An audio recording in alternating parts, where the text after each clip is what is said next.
Mm-hmm. Yep. A little bit. All right, so.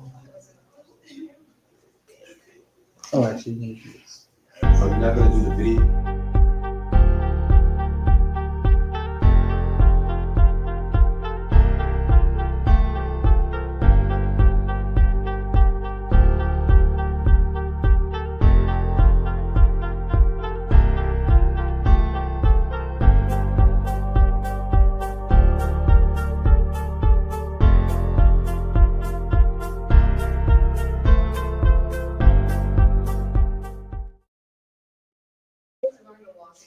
All right. Everybody feels lonely from time to time. When we have no one to sit next to at lunch, when we move to a new city, or when nobody has time for us at the weekend. But over the last few decades, this occasional feeling has become chronic for millions. In the UK, 60% of 18 to 34-year-olds say they often feel lonely. In the US, 46% of the entire population feel lonely regularly. We are living in the most connected time in human history, and yet an unprecedented number of us feel isolated. Being lonely and being alone are not the same thing. You can be filled with bliss by yourself and hate every second surrounded by friends. Loneliness is a purely subjective, individual experience. If you feel lonely, you are lonely. A common stereotype is that loneliness only happens to people who don't know how to talk to people or how to behave around others.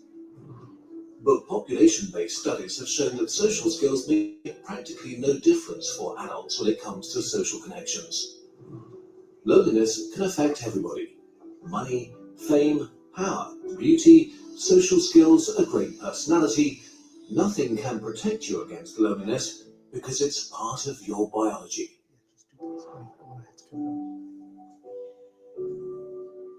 Loneliness is a bodily function, like hunger. Hunger makes you pay attention to your physical needs. Loneliness makes you pay attention to your social needs. Your body cares about your social needs because millions of years ago it was a great indicator of how likely you were to survive. Natural selection. All right, and welcome to Faith Talk. Today we're going to have the topic of loneliness. My name is Dion. I am a part of Light, that's living in God's hope and truth. And my guest for today is going to be Miss Teresa Brown. She is going to be our specialist in the subject, and we're going to be talking about this. And hopefully, what we can do is provide you guys with some great information that help you combat loneliness as a single person, married or indifferent. So let's go ahead and introduce Miss Teresa Brown. Teresa, hi, how are you doing today? I'm good. How are you Welcome to the doing? Faith Talk. Thank I you love so being much. here. Yeah, we've had you, what, this is our Third time? third time Yeah, around? the first two times was with my husband. Yes, amazing. So you are a licensed Yeah, mental licensed health. mental health counselor. All right, awesome. And she's also part of our quad squad here at Patmos. So if you guys ever want to see more of Teresa, you can quad squad. Every Saturday morning at 9 o'clock. Shameless plug. All right. So in the video, we heard a little bit about loneliness and how it affects those abroad and here in America, talking about 46% of Americans feel lonely. And that is our topic for our mental health this month.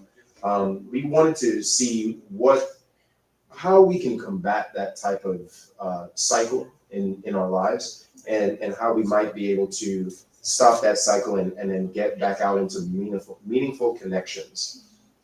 First off, I wanted to ask you, what is loneliness? I'm glad you asked because when it comes to talking about anything, defining it first is very important. Yes. So loneliness, a lot of times people confuse being alone with being lonely. Those are two different things because you have plenty of people who enjoy their own company. When it was the pandemic, they were having a great time because they like their house anyway, right? Absolutely. So those people don't feel loneliness. But loneliness is literally it's a feeling that you have based on a perception that your relationships are deficient. So whether it's because of lack of relationships or because there's a lack of intimacy or whatever you envision connection to look like, you don't have it. So then of loneliness. So loneliness, as the video stated, is very subjective. It changes from person to person. Wow, wow, that's, so you don't even really know, as a counselor, you would have to find out what that trigger is for that specific person. So gathering a lot of their information, their experiences in school, whether it be elementary school or college, seeing where their significant relationships lie, asking them about their social support, gives me a good picture, at least a starting point for where their loneliness may lie or what has happened, to them over time that has brought them to this place today. So one of the questions I always think to myself as I think about loneliness, I mean, personally, my family is way too big for me to be lonely at any one given time. Okay, but there are some people with big families who still feel lonely. So again, going back to it being person to person. Yes, Continue. yes. So obviously I don't have a trigger at the moment, and hopefully never have to deal with a trigger that brings me to loneliness. But so one of the things I wanted to ask is, what are some of the common triggers that you see out there in terms of loneliness? I'm sure 2020 was a big trigger for everyone, especially with the pandemic and COVID. So when it comes to loneliness, looking at why people feel lonely is important, right? Before we look at the triggers, again, looking at how everyone is different. So a trigger for you is not a trigger for me, and vice versa. What the pandemic did was create a pause in social connection that a lot of people took to heart. Like they really felt it, especially students. At the time of the pandemic, I was still working as a teacher. A lot of my students were going stir crazy because they didn't get to see their friends like they used to. Some of them are only children, and so they enjoyed the social aspect of being themselves or being surrounded by their peers, especially teenagers, those who already feel isolated at home. They got their connection and their emotional fill in school. So the pandemic really created a pause of life for some people, where if they dealt with loneliness before, they really felt it now that they were in isolation. Right. Dealing with loneliness and isolation are also two very different things. Oh my goodness. I know I have no knowledge of things. However, that's why we have our specialists. So what's the difference between social versus an emotional lonely feeling, right? So social loneliness as opposed to emotional loneliness. What would that be? So when we think of social, think of quantity over quality. Gotcha. So you have some people who feel socially lonely because maybe they only have one good friend, but not 10 homegirls. So, when you're flipping through, especially when the Beyonce challenge, like the song that she had where everybody was, don't Beehive, don't come get me. I don't remember the song, but you would always see a group of Black women, everybody dancing and doing their thing. So for the person that only has two good friends, now they're feeling socially lonely because they don't have what they perceive as a good amount of people in their lives. When we're talking about quantity. Whereas with emotional loneliness, those are the people that suffer from a lack of purposeful, meaningful, deep connection. So maybe I do have 10 homegirls, right? Right. But I can only really vent to one. I can only really seek prayer from one. Or maybe none of them are women or guys that I feel really connected to. So even though I have the number, I don't have the quality of connection that I want. Got you. And for a while, don't judge me. So during the pandemic, I was out here. I was still outside. Outside, all right. Tell the truth, shame the devil. I was still outside, connecting with others. While you were supposed to be distancing. Oh, all right. Which big up Florida. So but we did things outside, which I for over a long period of time. That gets me. Yeah. So for me, it's not even a sense of loneliness. It's just I need to get out. I feel shut in a little bit. That was isolation, which could develop your loneliness, right? Right. I didn't know that. Mhm. So for me, that was my thing. I was like, I need to get out. I need to get a bunch of people who think like me, that wants to get out as well. And we would go on nature walks and so on and so forth.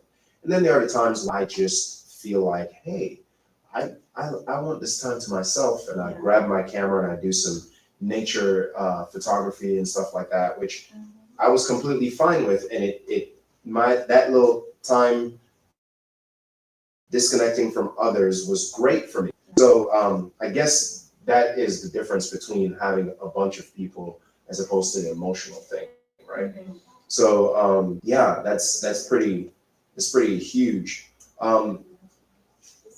What does that look like, right? Person, like the video says, it has nothing to do with your social skill. Right. So what does that look like when you either go to church and you have the entire congregation at your fingertips, right? Or right there for you, or you have a lot of friends, yet you still feel lonely. What would you say would be a characteristic of that type of loneliness?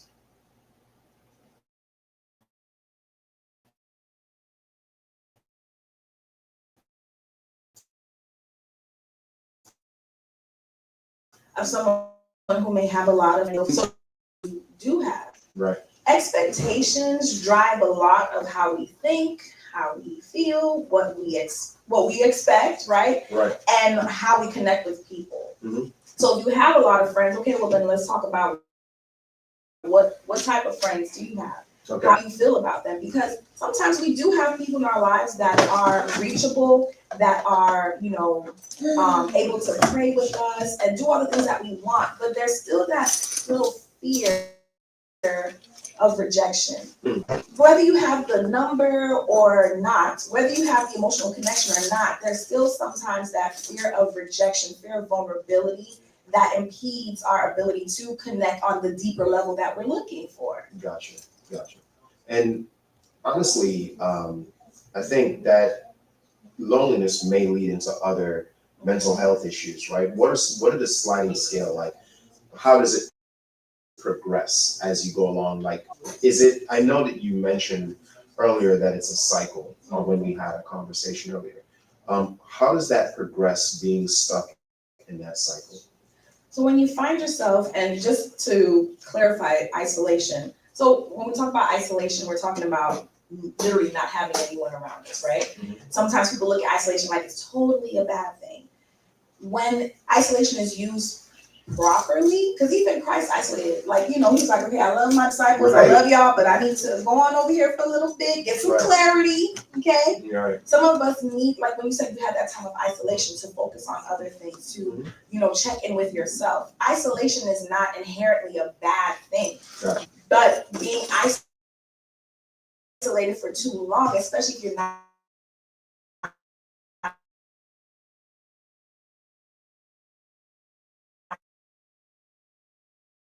using completely to our own devices, and then it leads to loneliness. After a period of time of consistent loneliness, you're creeping into chronic loneliness, right? So that is that can stay out. I'm just feeling lonely. And we know, we'll talk about it later, all of the physical and mental effects of chronic loneliness. But then there's something called the cycle. So the longer I'm alone, there are parts of my brain that become more heightened, right? So then the fight or flight response is elevated, right? Oh, wow. Because I'm spending a lot of time alone. It's hard for me. I remember we went on a retreat and we were talking about emotional intelligence. Gotcha. The longer I'm alone, the worse my the lower my intelligence. So it's hard for me to understand, does that mean you're okay with me? Does that face mean you're mad at me? What does that mean? Right. So now I'm going to go into a protection. Your brain is going to automatically say, okay, we've been in this state for a long time. Now we're gonna go on autopilot and protect ourselves. So Gotcha. now you become hypervigilant. Mm. You're looking at everybody like they're a threat. So even when you're in a situation that is social, even though it's okay or it was a good interaction, all you're focused on the bad things that happened. Well, she kind of rolled her eyes a little bit when I said that, or she didn't wave back at me. But that's Right. your perception, right? Right. She may have literally been waving at you, but because you're looking at her as a threat, Mhm. you're trying to protect yourself, every interaction becomes negative. The more you're having these negative interactions, the more you isolate yourself. So when your friends send you a text message, hey bro, let's go out, shoot some hoops, or let's go to, bowling, or whatever it is, you start clicking, deny. You don't answer to anything. Then after a while, people get tired of texting Right. Dion. Reaching out. He doesn't respond, he's not calling back. Maybe he doesn't want to be bothered, and it becomes a self-fulfilling prophecy. So you're not answering because you're afraid no one wants you, but then in turn, no one wants to hang anymore because you're not answering. Right. And then you get more, you get deeper into the concept of looking at every interaction negatively. That is the cycle, and the longer you stay in that, Yeah. which a lot of times is hard for us to recognize because it's so subtle. Mm. It's a gradual thing that you don't even realize sometimes. So But the it takes some longer time. it takes a lot of time, but the longer in that cycle, that's where we get into depression. Wow. That's deep. I've never, leading a busy life, I've always tried to make time for others, intentionally, right? So for me. Wait, I need you to repeat that. Just what you said. I need you to repeat exactly what you said just now. Okay, so With even some more conviction. right. So even with a very busy life, Mm-hmm. I try to make connections with the people that are in my life intentionally. So I have, I know I have a lot going on, but I make sure I carve out time for those people. So for me, my connection with those who I connect with, right? It's important enough for me to say, well, all right, I know I have all these things going on.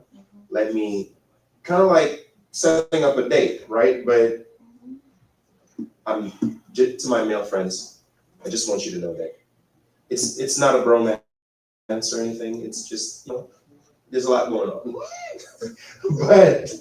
but I intentionally set it up so that I can carve out some time for the people that I care about and that I connect with. Yeah. So that I can have that time to connect with them, to catch up, to share, and I think in that sense, right, I think it helps me with some of my own things in my life, because we get to share things and talk about things that there's might be something going on in your life that's happening in mine, but I have no idea of how to deal with it. Right. But you have a different perspective, so now you share that with me, and I'm like, oh, I never thought about that, right? So Or that's you realize that you're not alone.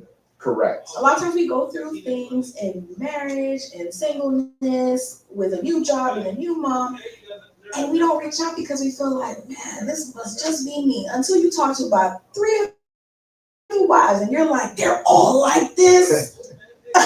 No, right.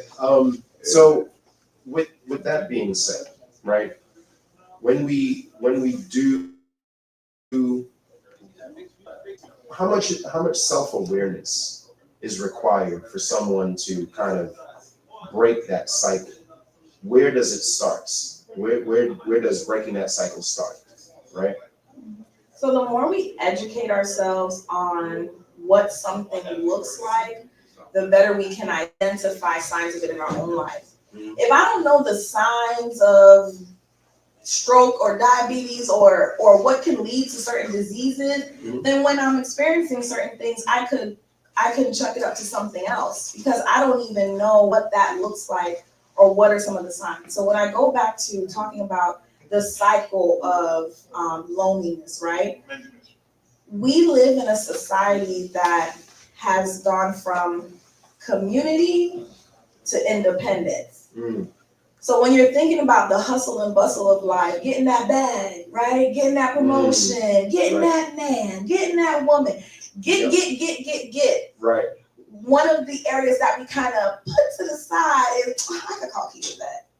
I'll talk to her later. Keisha, Not poor Keisha. Keisha. I know poor Keisha. Like I don't have a Keisha, but I'll call her back. You know, our friendships take a hit, Right. because it's not high on the priority list. You talked about being intentional. I wanted to repeat that because everything that we want in life, we have to be intentional about it. Understanding that there is a level of risk, right? Right. So when we figure out what are some of the things that can block connection, and we recognize in our lives, okay, how many people have I declined in the last week? I think that's where your social awareness starts before you can even identify when you're in the cycle. I was talking to someone the other day who was telling me how she used to have friends in high school. Okay. She doesn't have anyone now. Her issue with her self-esteem caused her to try to protect herself. So she kind of preempt, we call preemptive strike. So like, let me get ahead of this. Before you leave me, I'm gonna do something to make you leave me. So I'm not gonna answer any calls. Right. I'm not gonna text you back. I'm not gonna hang out. But then when no one is around, I'm sad that no one is around. But you went ahead of it because of the low self-esteem that she struggled with and the feeling of inadequacy. She created a scenario where people were no longer around. That is an area where being aware, okay, what am I doing to block some of the relationships in my life? Understanding what the cycle looks like, you can identify, okay, before I go down this rabbit hole of she didn't wave at me, let me ask myself, how many times has my interactions with people been viewed negatively by me? How many times did I see anything positive? Right. That's a sign, like, hey, okay, if I'm seeing every interaction as negative with everyone I'm with, I need to take a look at that. Maybe I need to talk to somebody because I don't want to go to that next phase. Right. If I don't even know what any of this looks like, then it's like the frog in the pot. As long as you just do a slow rise to that heat, by the time it's boiling, they don't even know the difference. Right, and I think it's such a subtle thing, right? And you don't notice it because you feel like, okay, I'm not. It's not that I don't have friends. I have a lot of friends, right? And it's not that I can't go out. I can go out, but what you don't realize is that each time you deny it an interaction, it slowly creeps up on you, which is one of the crazy. I've never had that experience, so I'm empathetic to it. I think, and this is one of the things that really shocked me, and the reason why I brought up this topic was I'm in the military, and I have a friend who is in my unit. And this was like a couple of years ago. And while he was in the unit, we would always invite him out to do stuff, right? He would come along. He's a very quiet fellow, right? He would come along and he would sit with us. He'd have lunch with us, and no idea that he felt lonely. Not a clue, right? He decided. Well, he didn't decide. Just so happened to decide, but he went home one day and he came home and there was no one, especially taking care of his parents. Yeah. He had his girlfriend that that lived with him, and he worked and he was supporting for the most part. Came home, there was no one home. There was no home cooked meal. There was no one to talk to. And I'm guessing he felt like this for a while, and he decided that, what's the sense of doing this if I don't have anyone anyways? Meanwhile, he had at least 5 people living with him, and he decided to end it all. Yeah. So when we got the news, it was like, but he played basketball with us. He went to lunch with us. He did all these different things with us, and we had no clue whatsoever. Obviously, his progressed from being lonely to a deep depression. And I don't know if there's a specific way to recognize these things, right? He never really said no to any of our interactions. So for me, it was like, well, where do you start to recognize it as a friend or an acquaintance and provide help, right? What does that look like from the outside point of view? There's a level of vulnerability that is necessary on the individual's part in order to express those things, right? And we know that the suicide rate is really high with men because they don't say anything. They don't say anything. When someone has decided that the pain is so hard that the only way to feel better is to just end it, it's hard sometimes to detect that because those that have made that decision, they're not going to set off any bells because they don't want anybody to stop them. Mm-hmm. I've made up my mind, this is what I want to do, right? Mm-hmm. So that's why I went back to defining loneliness. There are some people who could have people around them who could be engaging and do all the things, but loneliness is their perception. Mm-hmm. What is it that they feel like they're lacking based on what they've expected out of relationships? I've known people who have spouses, but they still feel lonely because they don't have friends. Mm-hmm. I've met people who have a lot of friends, but they feel lonely because they don't have a spouse. Oh wow. People who have both, but they're still lonely because what they want out of their relationships, they feel like they're not getting, so then they're lonely. Tackling each person by person is so important. It's very individual. When it comes to guys, just ask more questions. One thing I love about my husband, sometimes I'm like, you're asking them that? Like, he is good about asking questions, like, and very direct. Sometimes I'm like, oh my goodness, but then he's so direct. He's over in the corner, y'all. He's so direct, where sometimes I'm like, oh my goodness, why are you asking him? That's Right. so personal. But sometimes, and everybody's different. So some people don't like the directness or they don't, well, you're in my business. Right. But for some people, it's so refreshing to be able to admit where they are or what they're feeling or what's really going on and be like, you know what? Wow, he spotted that. Hey, yeah, I've been struggling, brother. And then sometimes you just need somebody to say, are you okay? Right. So there's only so much It's you tough. can do. When it comes to that, it's such a delicate conversation. Yeah. There's so many people that are like, man, what did we miss? Sometimes, based on what they gave you, you didn't miss anything because they're quiet about it. Right. And there's so the statistics. I got you.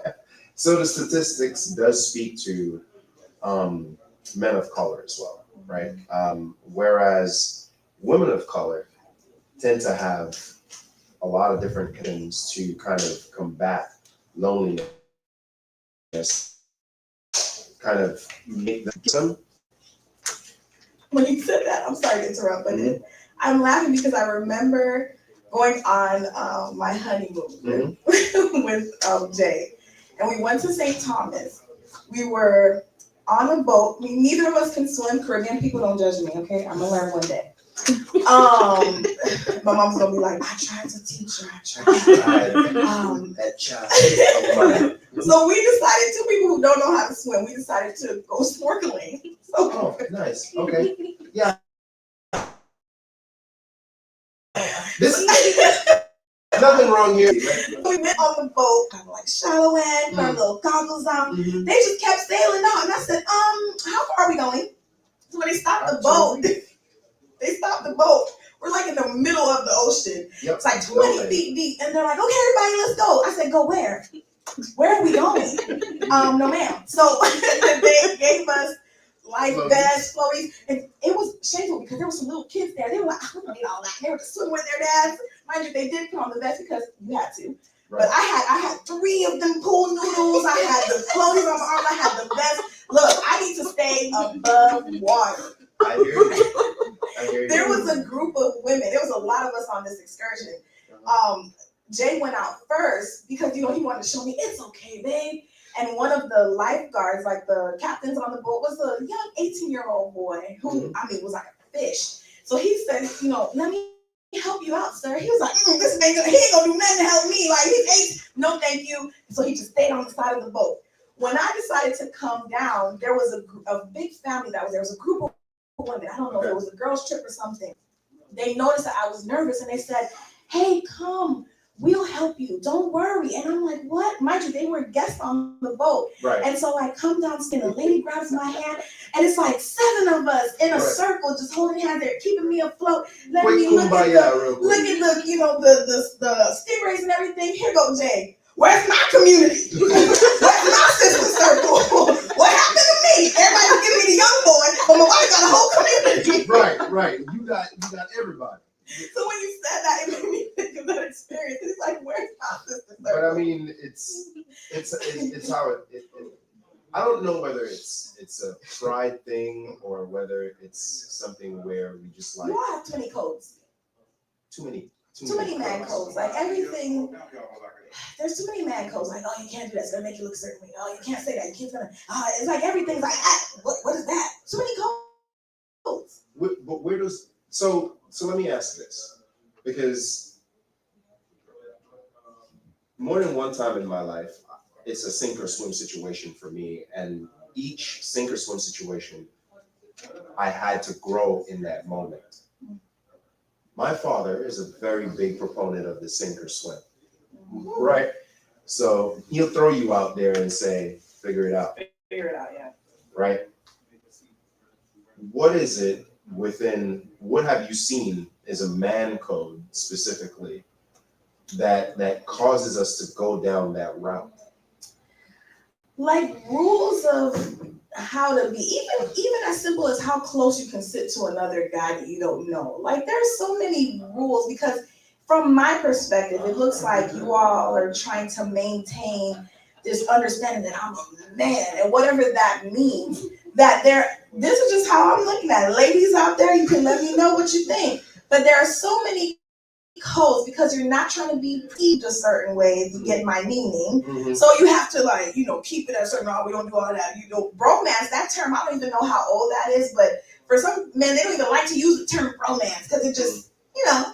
So when I think of like community, seeing a whole bunch of guys saying, yo, bro, come on now, we got you. Somebody you don't even know, like, let's hold hands, let's keep them afloat. That looks kind of sus, right? Okay. You see the face? Afloat. You see the face that you just made? So there are so many codes because nobody wants to look sus. That is like, and going back to your sink or swim, sometimes even in male friendships, it's like you're there for one another, but there's still this sense of, come on, man, you're a man. You sink or swim. Suck it up. Right. Now, granted, I don't have the saying is "suck it up, buttercup." Suck it up, buttercup. And so for those men who are struggling, yeah, what man can I cry to? What man can I say I'm suffering? What man can I say to I'm lonely? Mm-hmm. Who a lot of guys don't have that other guy, right, or feel like they're even allowed to say that. Right. And that's so, like I said, ultimately the statistics show that 54% of men don't have that type of meaningful connection within their lives amongst other men. Which is why it also sucks when they don't have a woman, because a lot of them, if they can't do it with their boys, at least maybe they could do it with their wife or their girlfriend. Right. And then it even is doubly hard where I can't talk to my guys, but then I also have a wife who's telling me suck it up, be a man.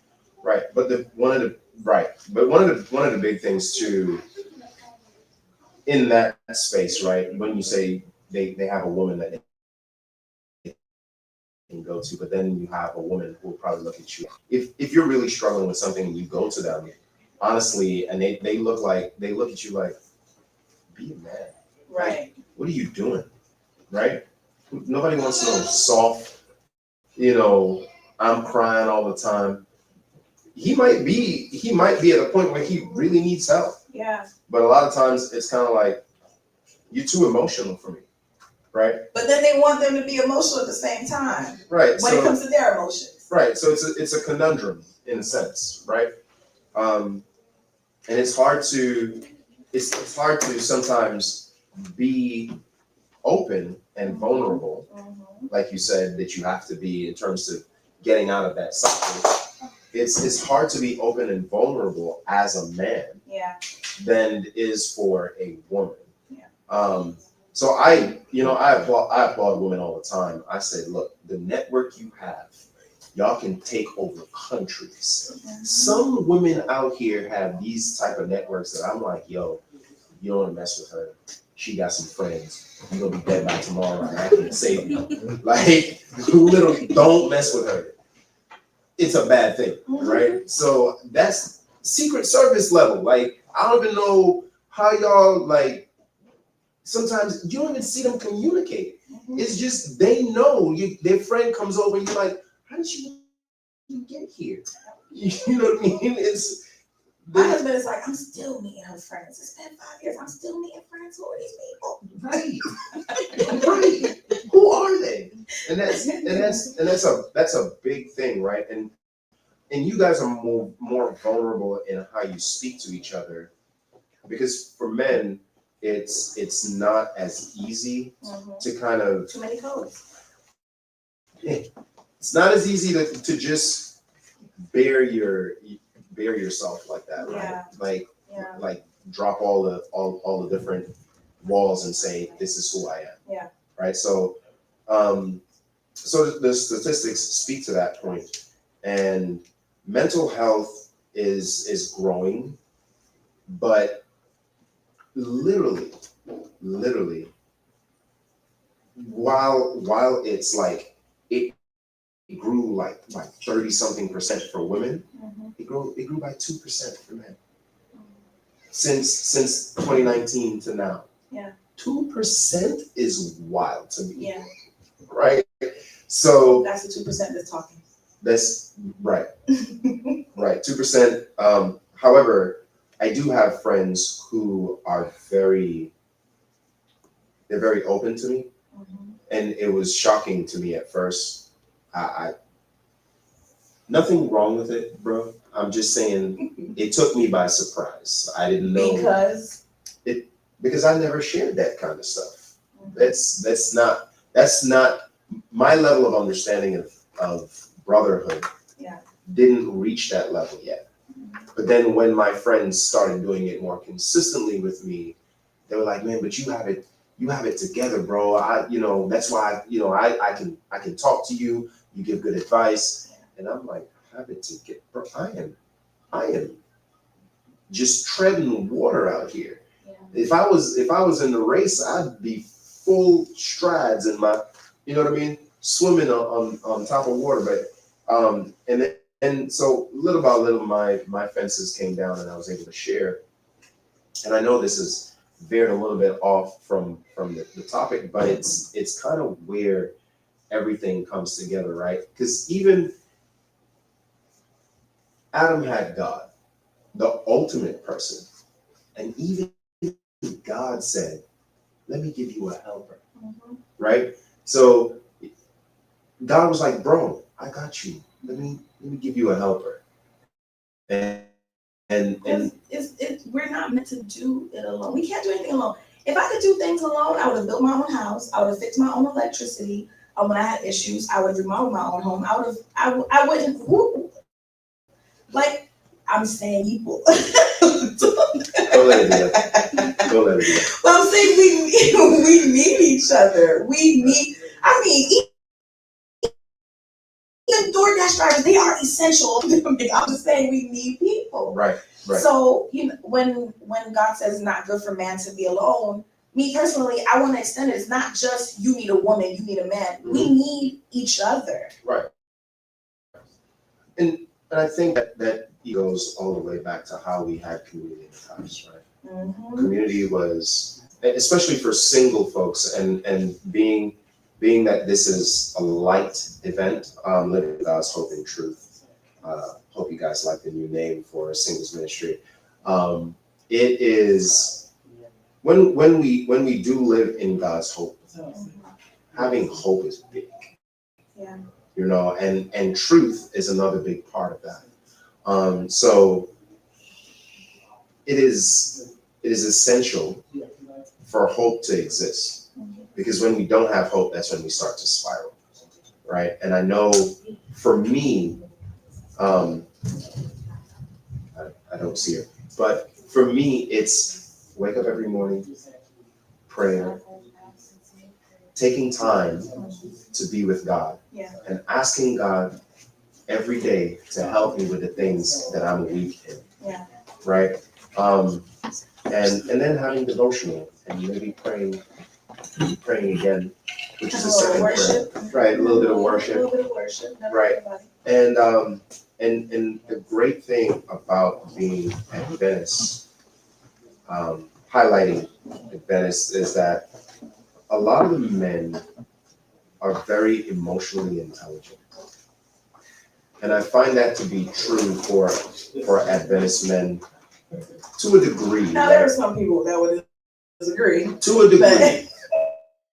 To a degree. And then there are certain parts of their lives where they're very like, no. That's off limits. We don't talk about that. It's like we don't talk about Reno. Right. Right. So it's very, so vulnerability to me sounds like it would be the actual medicine for loneliness. A lot of times we tell people that if you're feeling lonely, you gotta do all of these things. Like it's all your fault while you're here, but it's all of your responsibility to get out of it. That can feel hopeless to a lot of people because I remember when I was single and people used to tell me, oh, but you're so wonderful. Why aren't you? I hated that question. Why aren't you married? Why aren't you dating anybody? You should do da, da, da, da, da, da, da. I did all of those things. I went to movies by myself. I went to poetry events. I was active in the church. I was meeting people here, there, and everywhere. I wasn't sitting in the house waiting for him to send them like it was Uber Eats or something. I was out there doing all of the things. I met my husband online, and the online dating experience was quite a journey. But we need to understand that the job of solving loneliness, it takes more than one person. There has to be some reciprocity. There are a lot of people who are looking for people to solve and heal their loneliness, but I don't know if going back to self-awareness, what are you going to give to that person? How are you going to be intentional in this new relationship that you're either trying to foster or rebuild or whatever that is? There's a level of reciprocity. I can be as consistent and as open as possible, but if I'm not getting the same thing, or if I'm not giving the same thing, I'm still going to be in the same place. Right. So going back to dating, when I would meet guys and I had all of this conversation to give, because sometimes they'll say, oh, women got nothing to say. There are a lot of men that got nothing to say either, okay? I met a lot of them, okay? Yeah. So I'm giving you all of this, I'm showing that I'm smart and I'm emotionally intelligent, all these things, but then you'll be like, okay, cool, that's what's up. I'm sorry, like, is that it? And I can speak to that. Okay. I can speak to that. So a lot of times, and it's not necessarily an intimidation thing for some guys. For others, it may be. But for some guys, it's kind of like, wow, okay, you sound like you have no time for me. Right? Depending on what we're talking about. Right. Depending on what you're talking about. Mm-hmm. If your calendar is full and you literally had to jot me down on your calendar to fit me in on that specific time, your calendar is full.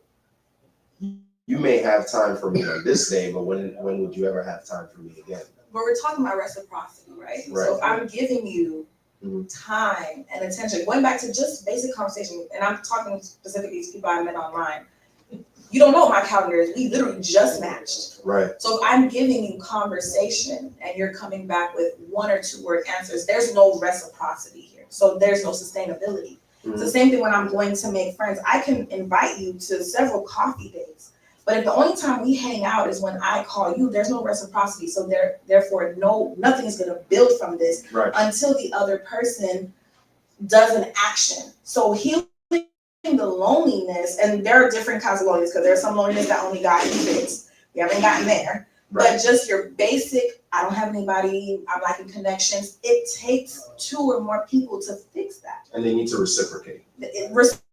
Reciprocity is important. Right. I wouldn't be married without reciprocity. Okay? Right. Exactly. I'm just saying. Exactly. I mean, Hey, so that's big, right? And for me, I would say I thought the reciprocation piece of that, the reciprocity piece of that, for probably about a month or 2.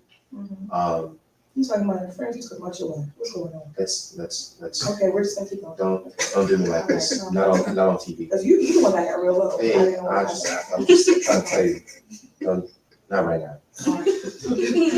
What I'm saying is, for a month or 2, I tried. It was more so of a, and a lot of times, like you said, it's different for everybody, right? Mhm. And if you feel like, well, I'm not at that stage in my life, or I'm not good enough, or I don't have anything to offer at this moment. I'm not willing to give the energy necessary. Right.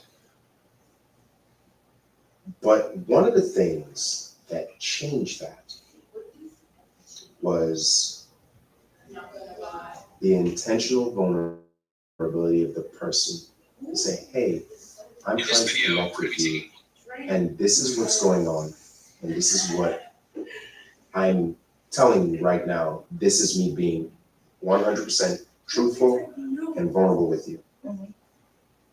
And it happened in a prayer. Mhm. Literally, it happened in a prayer, and a person prayed and changed the entire playing field from there on forward. I was still a little bit stubborn, but I said, okay, I see where you're going with this, right? And so I reciprocity, I reciprocated. Yeah. So I did a prayer and didn't know I was praying about myself.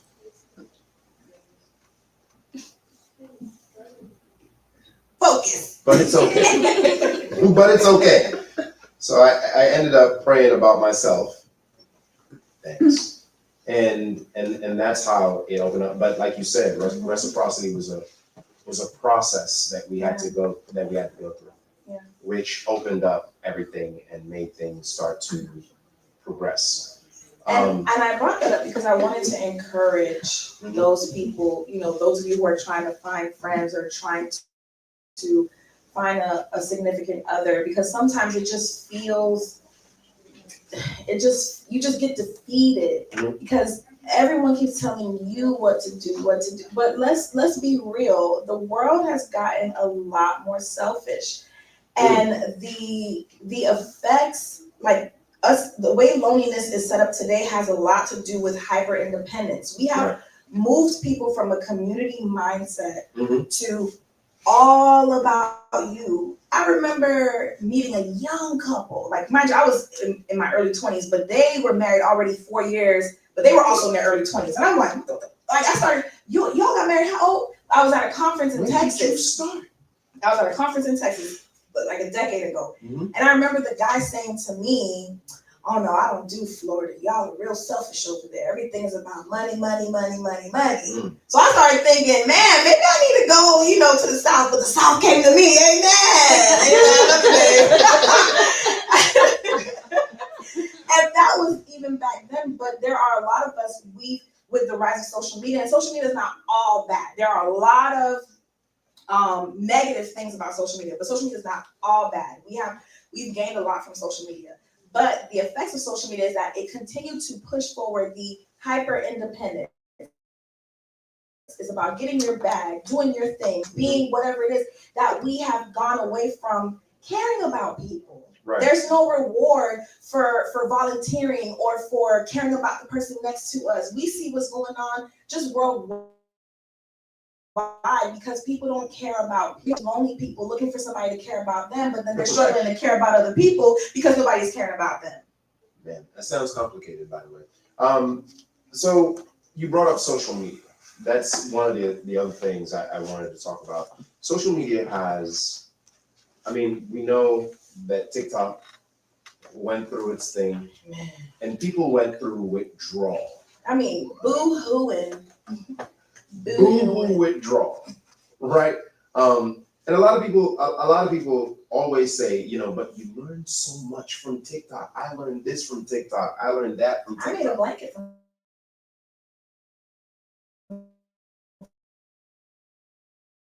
TikTok. No. Yeah, way. no soap. Maybe there are things on TikTok that does help, right? But it's still a distraction. Mhm. I'm not gonna tell you how many years in, but I remember before there was an iPhone. Mhm. I do too. I remember the time before there was an iPhone, and when it was just flip phones. Snake was my jam. I was still, bruh. Snake was my jam. But it was a device used to get in contact with people, to meet people. Yep. In person. Yes. The moment that device went from being a communication device to a computer in your pocket, Yeah. it basically changed the entire environment on how we interact with each other. Mhm.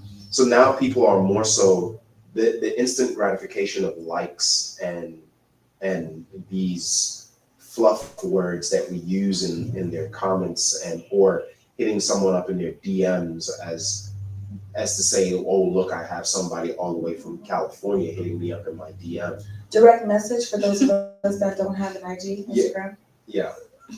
So it's definitely one of those things that changed the entire playing field for not just for dating, right? But just for interacting as friends, family members, and stuff like that. And using it for family stuff is great too, because a lot of times, especially during the pandemic, it was a great way to get in contact with family members when you couldn't drive a specific city or whatever, right? So we have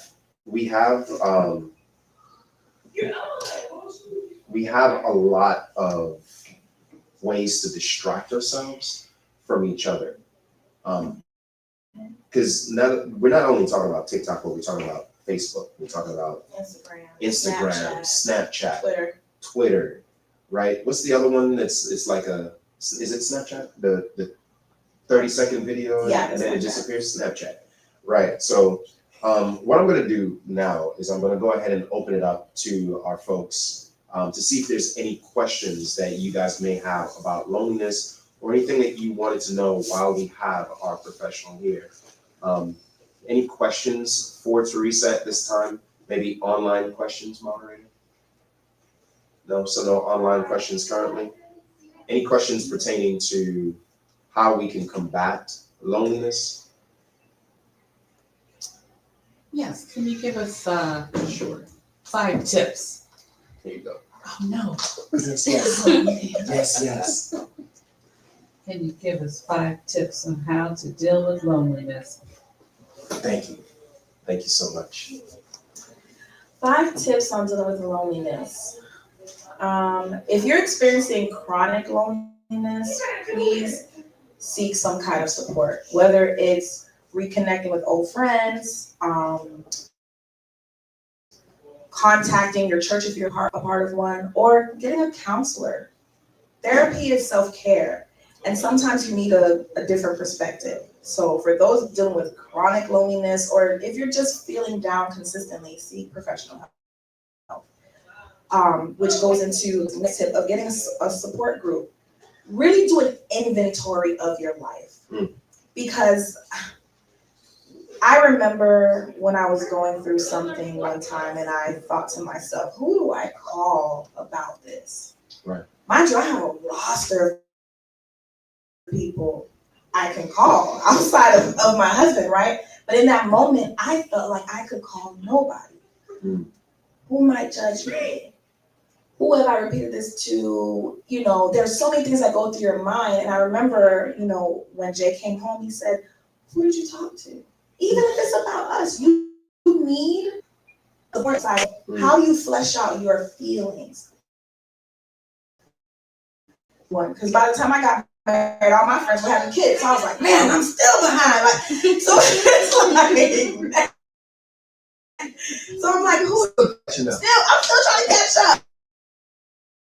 And so it's like, oh, I don't want to burden this person. I don't want to bother this person. I don't know if they're available. So it's not anyone. I just chose not to lean on anyone. So I tell people all the time, doing a real inventory of your life. Who is my support? Who are the people around me? And if I'm not reaching out to them or accepting their calls, why am I not? That goes back to that self-awareness, doing a deep dive of what's really going on in your life. So that raises a question for me, like, if you find more than 70% of the people in your phone you don't speak to, do you believe that means there's a time for a cleanup or a streamlining of who you have in your circle? If it bothers you, because the people that are in my phone, they may be acquaintances or people I use they may be colleagues or people I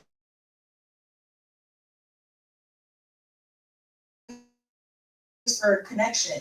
But if you look at anything that causes you some type of grief, then maybe clean up your phone, your Facebook, whatever is necessary for you so that you're not experiencing that. Mm-hmm. But then again, going back to the inventory of your life, why have we drifted? Was it that I'm not getting the reciprocity that we talked about, or am I not giving it? Right. Because again, just because I'm lonely doesn't mean everyone has done something to me. Right. There's a part that I play, and there may be a part that I play in why things are the way they are right now. So another tip that I have is do something new.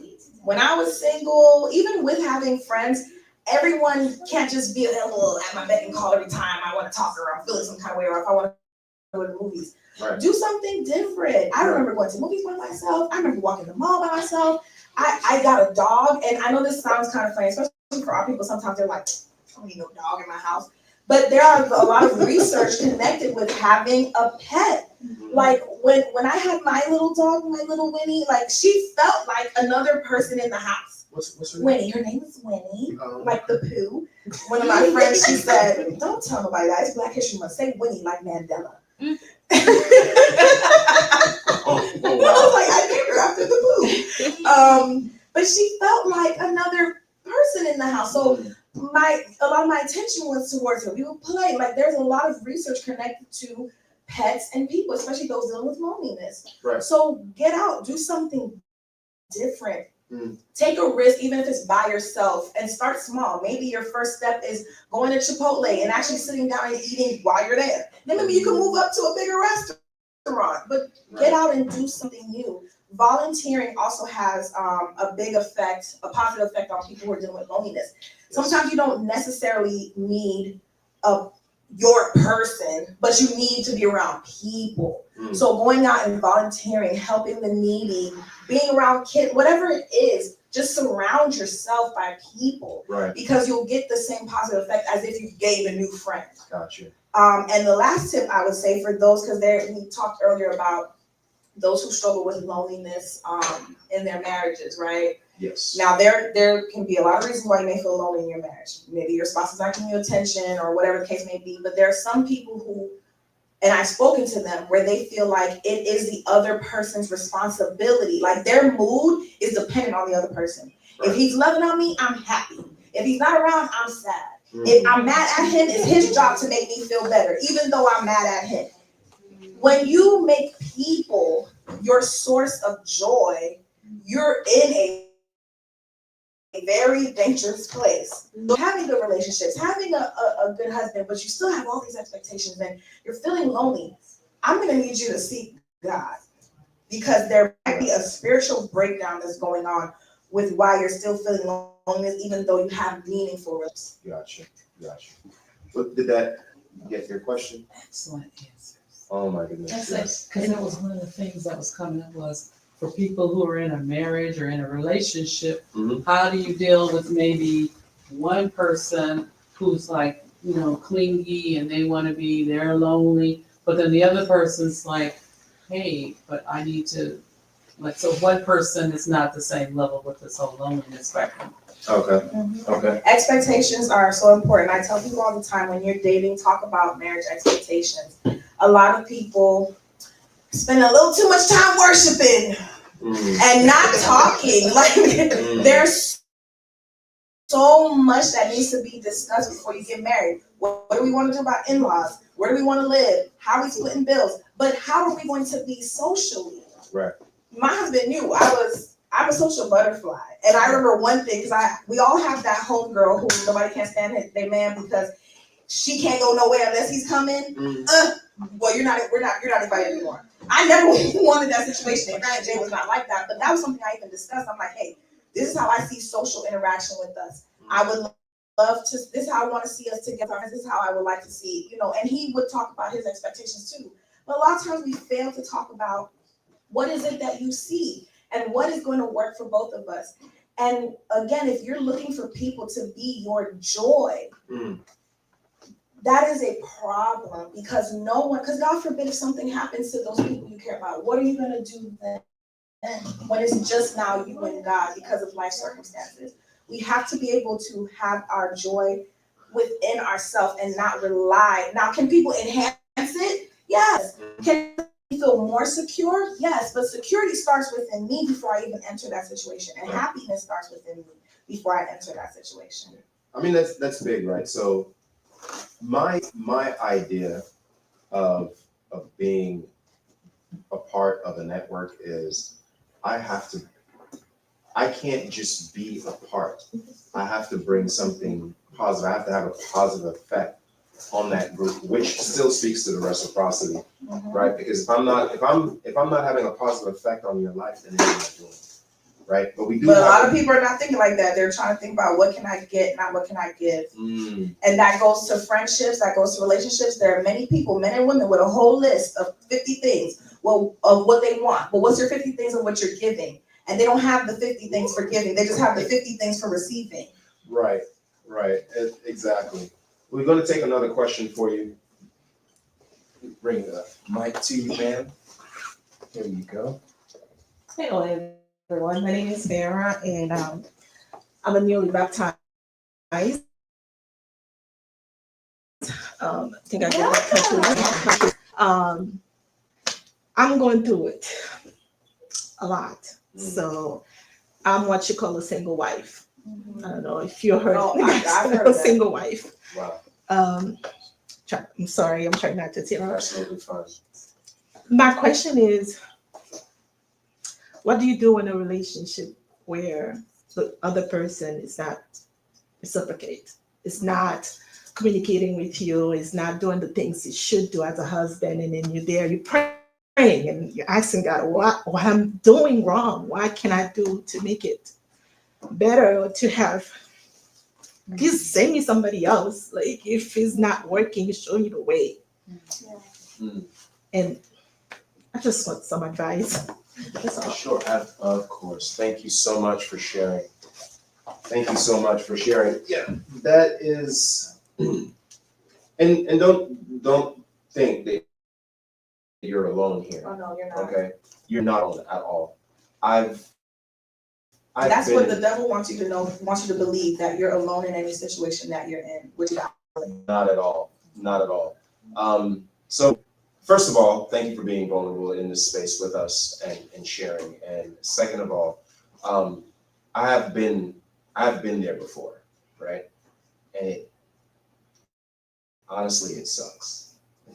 To put it plainly, it's not a place that I would wish on anyone, because it's a bit demoralizing. But I'm gonna check myself, and going to defer to our counselor here to see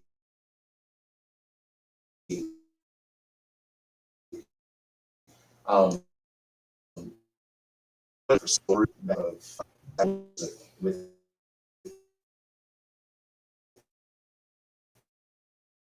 in a relationship, whether it be for girlfriend. that married couple. Right. I was just gonna put that there. We give us both. Okay. Could I assume? Is it safe to assume that Is he interested in counseling or not? No, not interested in counseling. He's from the island. He's a proud Haitian man, old fashioned, not believing in. He's a 7 days as well, going to other church. He's I just didn't not say budging. all of us. Mhm. He's not budging. He's for years. I've been in this relationship for almost 12 years now, Mhm. and it's a struggle. I personally can't do it anymore. Every time I feel like this time, I'm like, okay, God, just that's it. Show me the way, and I'm stuck. I'm feeling very stuck, and I don't really know what to do anymore. Like we talk every time he say we'll change the same scenario. He's not paying attention to the kids.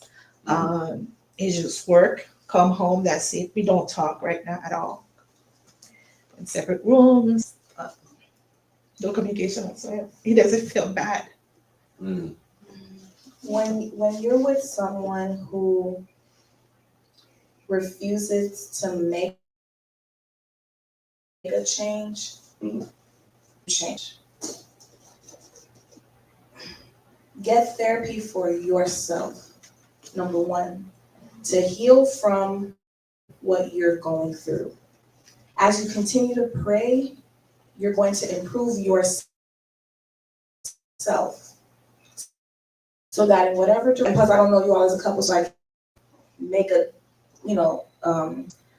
I can't make any kind of determination. I'm sorry. And even as therapists, we can't tell people what to do. But what I will say is to get a support system for you to heal from that. So whatever direction you end up taking, because people need to know that you're willing to take a stand for yourself. So boundaries are important. Words, after so many words, now comes action. But right now, I would recommend counseling for yourself, getting a support group. I hear you're newly baptized, leaning on your church. And as you continue to pray, regardless of what decision, because sometimes God tells us things, but that fear, what is it gonna look like? What am I gonna look like? What will our family say? Because I understand, look, I'm a Haitian, okay? Jamaican, Haitian, okay? There's a lot of pride in a lot of our cultures, Black, white, wherever. And we keep people in places because we're trying to create a picture that is false. Get the support for yourself. If he won't make a change, you change. Does that make sense? And just to add to what she's saying, understand that it's not you. It is not you, because what you're telling me is that you're doing all the things to reconnect each time with him, right? So understand that it's not you, and it may be something that he needs to work on himself, right? There's something within him that he is not coming to terms with, or he is pushing back, that he's not really. He's not trying to deal with it, but he's comfortable where he is because he's getting the attention that he wants, right? Because you're trying, but he's not reciprocating that effort. And everyone's view on what they're supposed to do in marriage is different. And there's some people that will not let go of cultural expectations or their own personal or selfish views of what is required of them in a relationship. And when you realize that what you accepted initially, man, I shouldn't have taken that deal, but I'm here now. And you've had that revelation, it's hard because they have not received that revelation.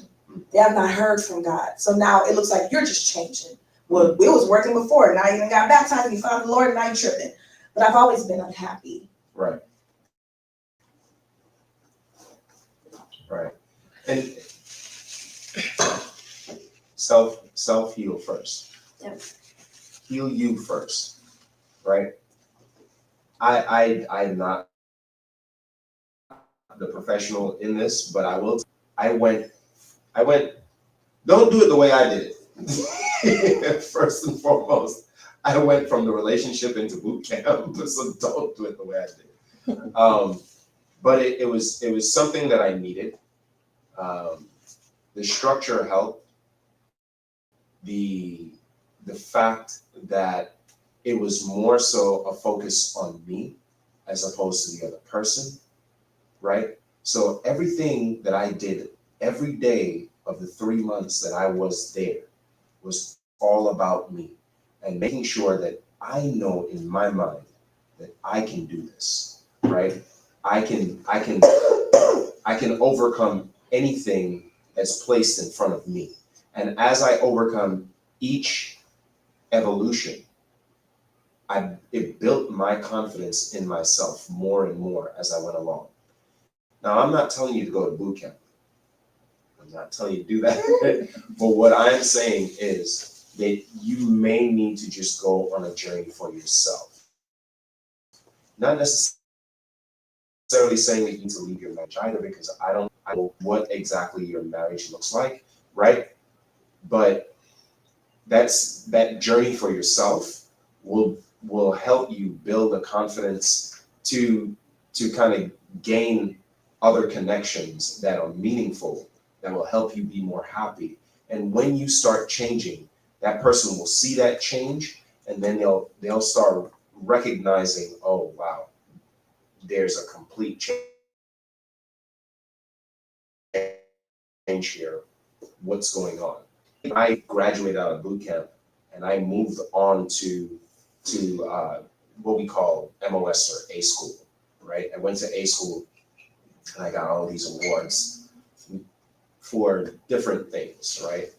Started teaching other people. They like pick me out of the group and say, I need you to teach these people about this.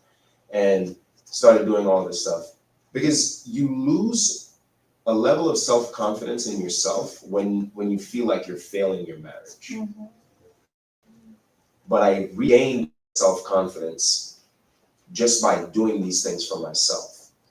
And I went through it, and at the end, when I was ready to say I'm done with the abuse, I told them to their face.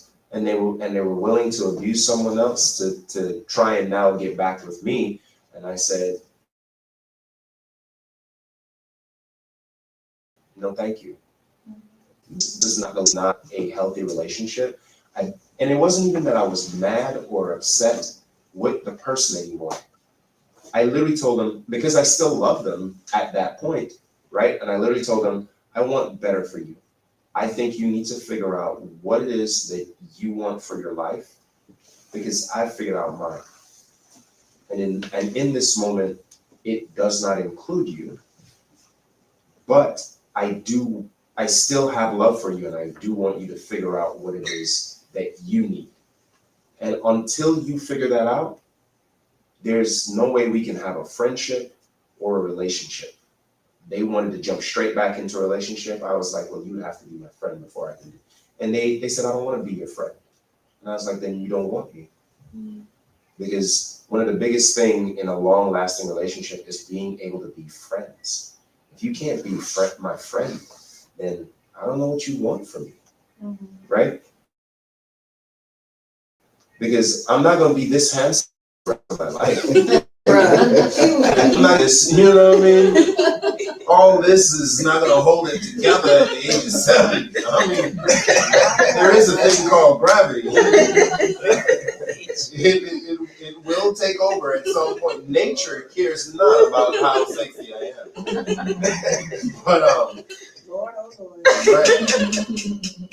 Don't act like you don't know. But all in all, we're saying. This guy can't. But all in all, we're saying you gotta take care of you. Nobody goes to see a boxing match with one person in the ring. That's not a fight. Facts. It's not a fight. I can't change anyone. I can't force anyone. I can't do anything with other people, but I can do something for myself. So I've had couples that will come to me and one spouse is like, I don't see the point of this anyway, and they stop coming, but then the other spouse will still keep coming, because even though you don't want to participate, I still need healing. That's cool. I tell you, we were saying earlier that reciprocity is huge, even in the beginning of the relationship, right? A question that a friend of mine asked me after my whole circus show, right, was no one just arrive in the middle of the relationship.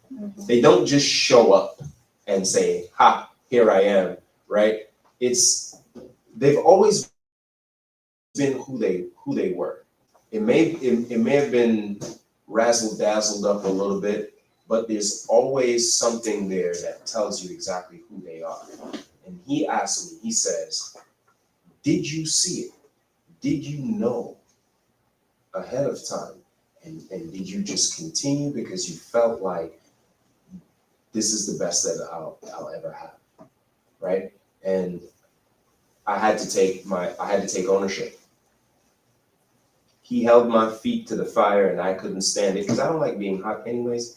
I try to keep my house at least 74, 73. But when he put me in the hot seat, I had to look at, and this is even when I haven't even been to a counselor or a therapist. He put my foot to the fire. He's a what you call, they work for CPS and them people. Social worker? Social worker. He's a social worker, right? He's a social worker, and he put my foot to the fire and said, "Hey, did you recognize it early in the early stages?" And I remember I said this to the person. I said, "Marriage does not make anyone commit. Are you ready for a commitment? Because all marriage is a ceremony that says we're together.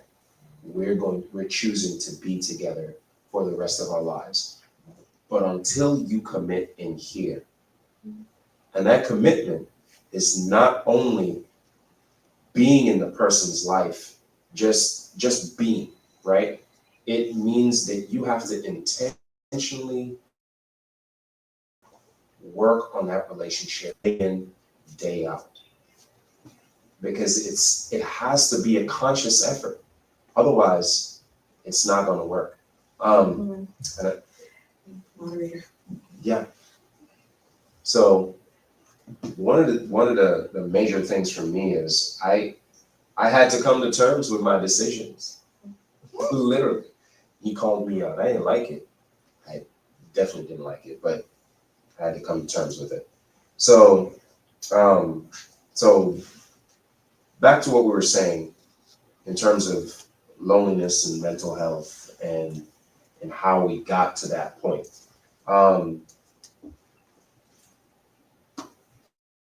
Breaking the cycle is definitely, it's realizing initially, right? Self-awareness. So you have to have some form of self-awareness.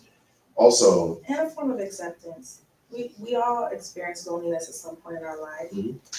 It's a part of life. The level and the intensity to which you experience it is individual, but loneliness doesn't mean that there's something wrong with you or that you're just this weirdo who doesn't know how to talk to people. Right. We all experience it at some point in our life.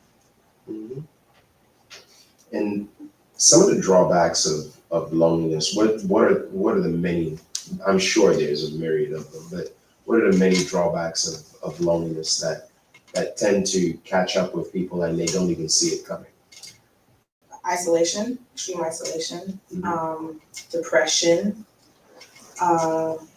There are studies that show that chronic loneliness can speed up the process of dementia and Alzheimer's. Oh, wow. Yeah, because there are parts of my brain that are either heightened, the cortisol is heightened, Mm-hmm. I'm more stressed, I'm not interacting with people. Mhm.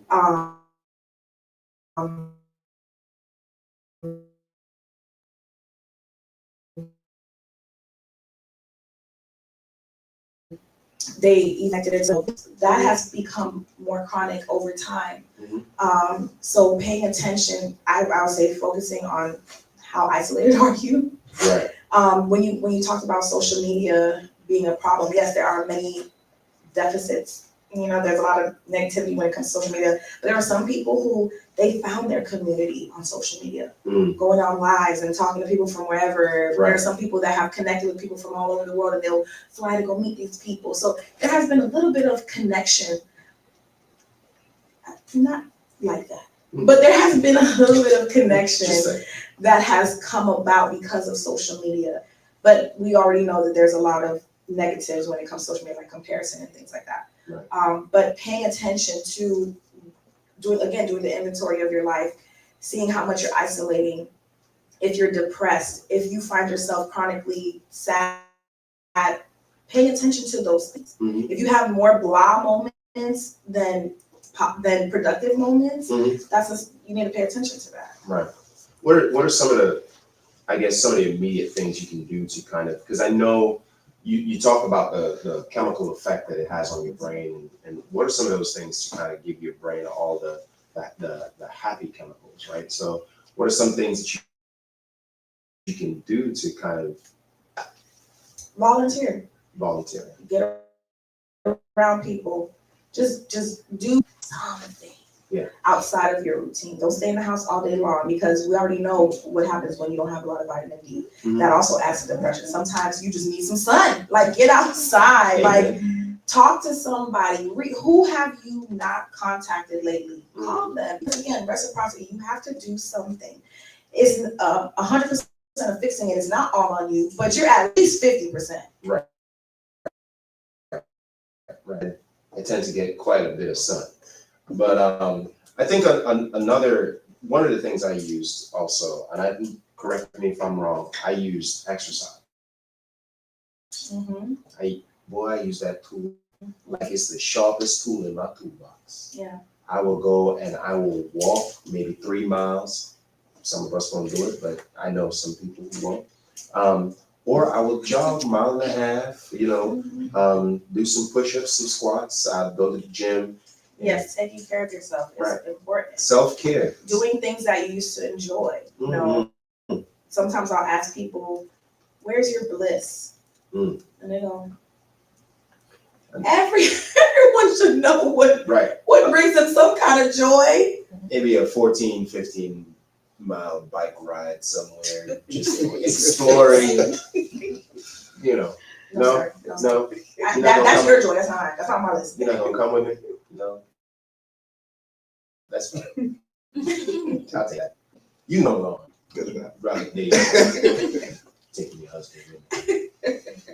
But yeah, so I mean, that is one of the things that I find to be very rewarding for me.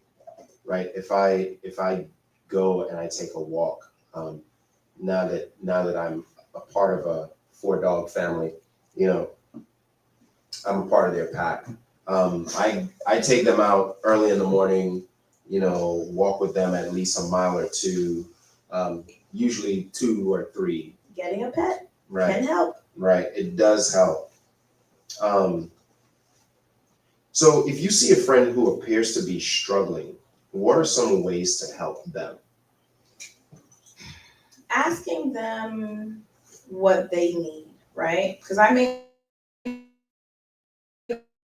not know exactly how you're struggling. So even in relationships, when I talk to couples, you're so focused on helping them in the way you think they need help without actually stopping and saying, "What do you need?" Right. And maybe they don't know what they need, but at least you took the time to ask them what's going on and ask them, what is it that they would like to see, versus giving them a whole bunch of love that has nothing to do with their language. Okay? So inviting people out, I'm really big on just getting people together. Not so much so that it exhausts my husband, because his social tank isn't as deep as mine. But getting people together and just really having conversations and asking, like I said, those direct questions. Where's my invite? I'm sorry. It's a new year. It's all right. No, only in February. Just saying, Teresa. Just saying, Teresa, where's my invite? Yeah, so social events for me is pretty cool. I like social events. But I like social events for like activities, games, stuff like that. Game nights are great. Oh, It gets a lot of people who don't even know each other together. Mhm. Now, I wouldn't get a whole bunch of strangers together to play Mafia. Ooh, I Probably not. love that game. Yeah, but that breaks up a lot of homes. People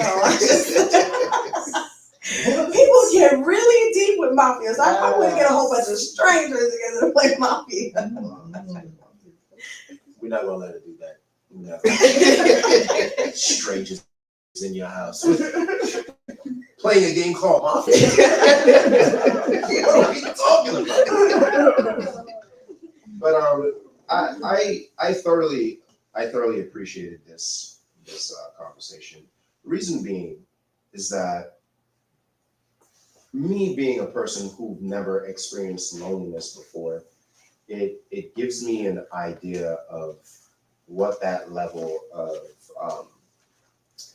loneliness looks like, or isolation looks like, and then how can I be better for the people around me, right? And that's the question that, on the Squad and Friends today, Saturdays at 9 a.m. On the Squad and Friends today, Kenny Anderson, who was one of the guests that we had, he talked about focusing more on yourself. Mhm. We're always looking for Mr. Right, Mrs. Right, Mhm. but are you right? Right. So focusing on that, like, what can I give to people? People always say, and I'm not going to act like some things aren't easier for other people than others. I'm not going to act like that, because there are a lot of people who may do what I do the way I do it, but they don't get the same result. I get that that's a thing. But people are always saying, oh, Teresa's so friendly, and Teresa's so this, and Teresa's so that. Yeah, but Teresa is open. Teresa is willing to take risks in relationships. I'm not saying I never get hurt. Right. I'm not saying I haven't experienced pain. Mhm. But I make myself friendly to develop friends. And friendly doesn't mean I'm all in your face, Right. but there's a level of openness where people feel like this is someone I can talk to. Even when I was in middle school, there are tons of people who wouldn't even remember my name because that's how quiet I was. Mhm. But I still have people around me. I don't attribute all of that to me. I know that some of it is just by the grace of God. But there's so many of us who are looking for people to pour into us, but we're walking around with empty vessels, and we have to be mindful not to weary people. Right. Because we're looking to be filled so much. Okay, but where's the reciprocity? Because you gotta pay to play, right? And what does that look like in developing these relationships that you want? Right.